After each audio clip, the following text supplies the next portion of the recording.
Hi everyone. Well, welcome back to Endometriosis Unfiltered. I am back with Brionna. We've had such a good and meaningful conversation. We had to do a part two. Thank you again, Brionna. I really appreciate your time and you being vulnerable. So I just wanted to get into what does endometriosis pain management and treatment look like for you on a daily basis? What is that practical, I'm on my healing journey, taking care of myself. What does that look like for you on an everyday basis? Yeah, so after getting my surgery in May 2025, I was on birth control for 6 months. So recently off November, December, and I haven't had any major period issues, flare-ups. I did have one in January where I did have to go to the hospital and try to get some tests run to see what was going on. However, in my endometriosis everyday bag, I keep one in the car. I have one in the house. I have pain pills. I have heating pads. I love my portable thermocare heating pads. I have a few items like pads and wipes just to kind of go just in case something happens or I have some type of a flare up. Yeah. I have felt really, really blessed that I haven't had too many like aches and pains. But due to having PTSD through this whole journey, I make sure I prepared and have everything just in case. Yeah. Oh my gosh. Just in case. You just made me think of something because I'm constantly thinking about endo is so unpredictable. I'm always on edge and anxious about like, what was that? Something's happening now, and I'm always like jumpy about whatever's going on in my body because it can be so unpredictable. And I think, well, the same with you. I've had to put iron, sachets in every single handbag, painkillers everywhere, make sure I put some in a pocket somewhere, just like every single place that I might need it, in the car, in a bag.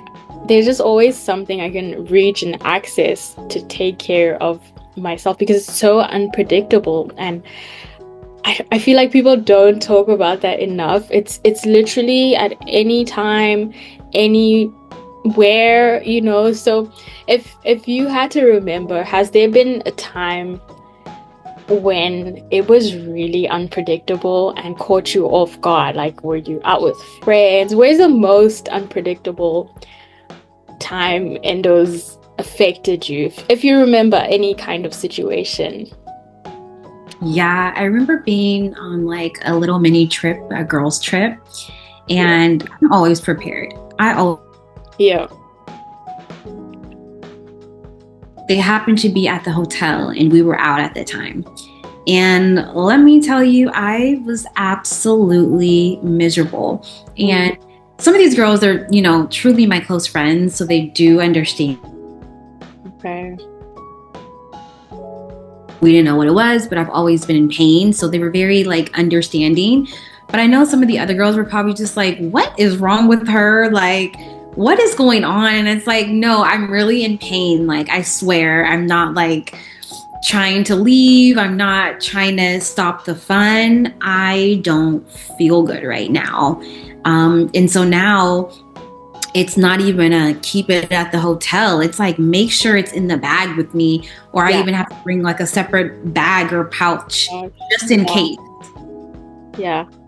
And I mean, I usually struggle with friendships, especially with feeling like I'm unreliable or I'm flaky or just inconsistent, and I feel so guilty about that.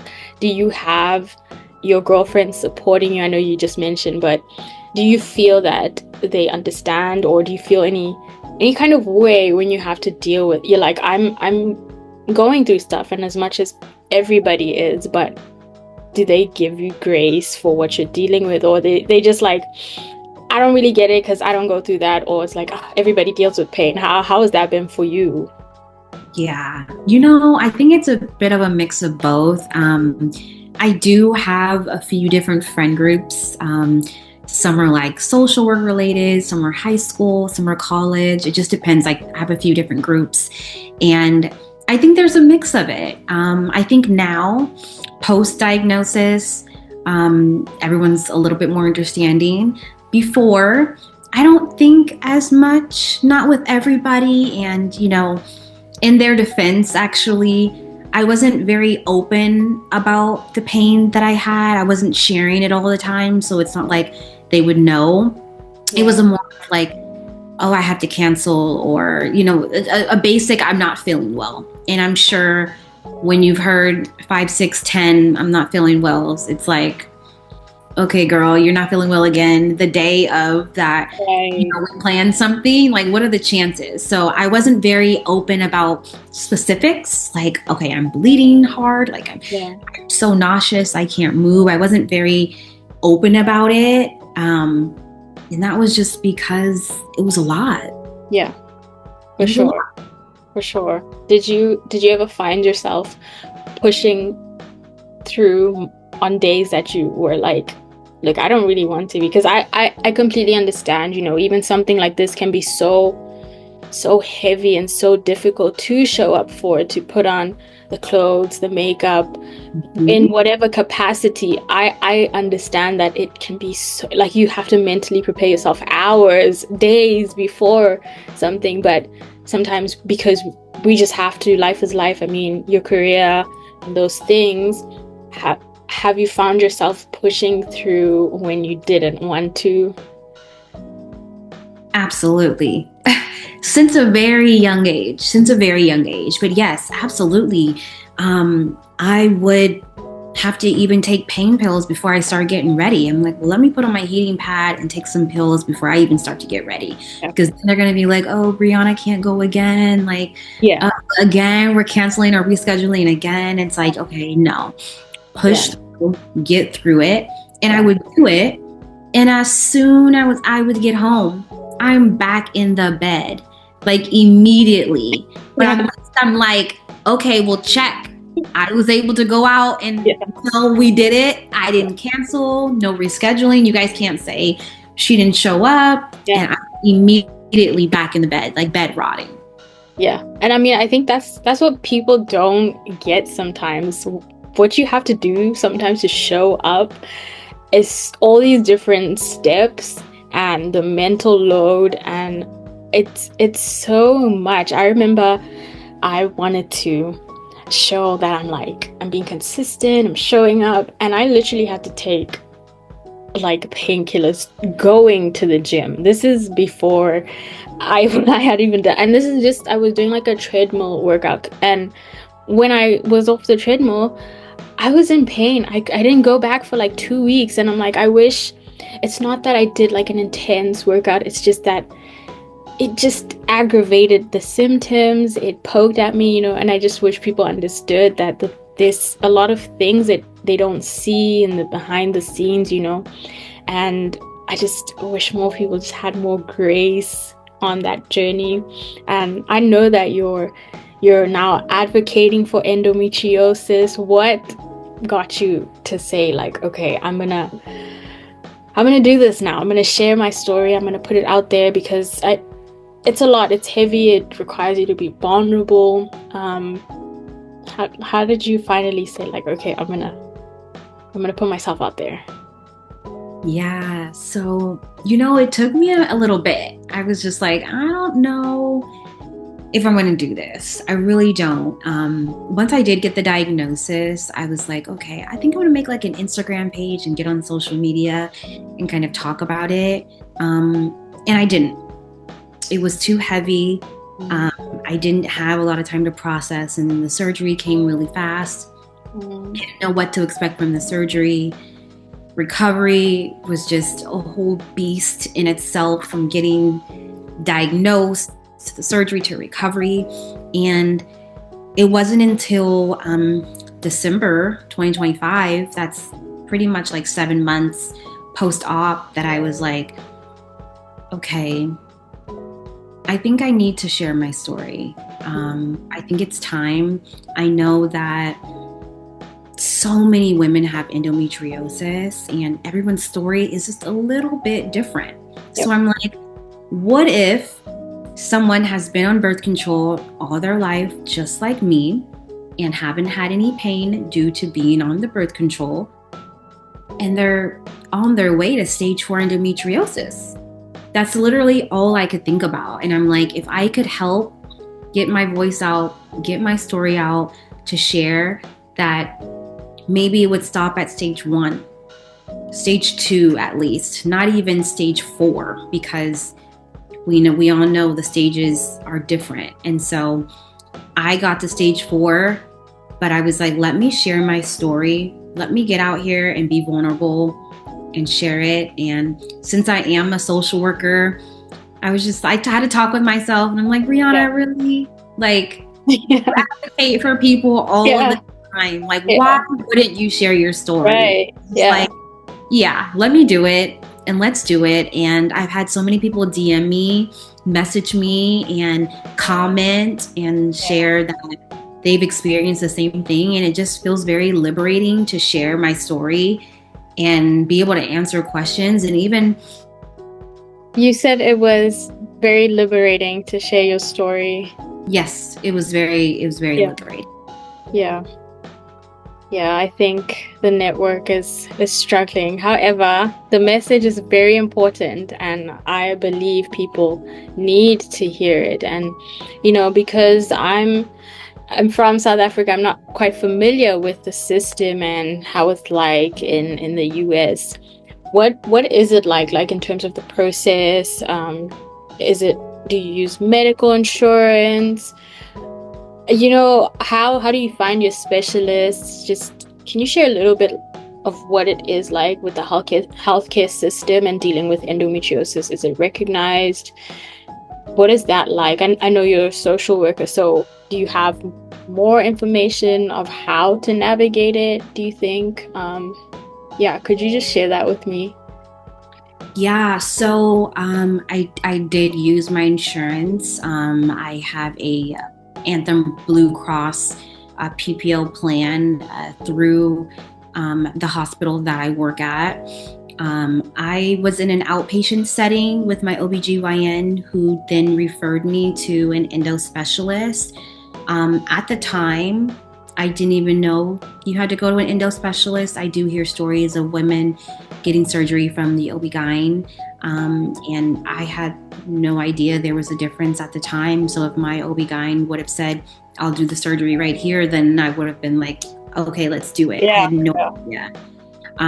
So yeah, I did go through insurance. She referred me to the specialist, so I really didn't have to do a lot of looking or shopping around. But I do know when we're able to call our insurance, look on our website for our particular insurance, and find endometriosis specialists in the nearby areas. Yeah. I am hearing from some of the women that have messaged me that it hasn't been easy, and there isn't very many endo specialists. And so that could be a little bit difficult navigating depending on what insurance you have and trying to find that endo specialist, because we know with endometriosis, it's very important to speak and talk to a specialist versus your OB-GYN, who may have knowledge on it, but may not be as knowledgeable. So I was fortunate enough to have insurance, one, and then two, automatically be referred to an endometriosis specialist. It happened to be at the hospital I work at. So that was actually really good for me. And I was able to get the surgery scheduled pretty early on. But I know that's not everybody's story. And I know it can be really hard, and that it really breaks my heart. Yeah. No, I completely understand, because there's still so many obstacles in South Africa as well when it comes to finding the specialists, affordability.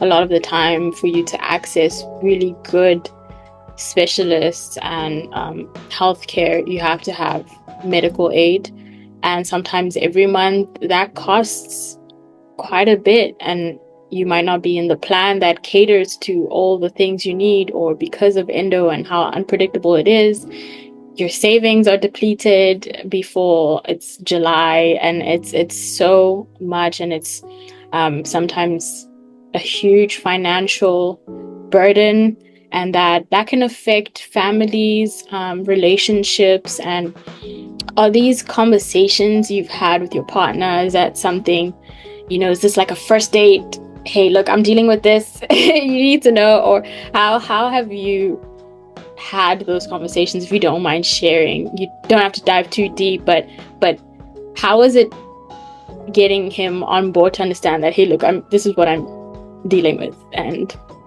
you're clearly here now. He understands, he supports, he loves you. But how was that? Yeah, I'm glad you actually asked that.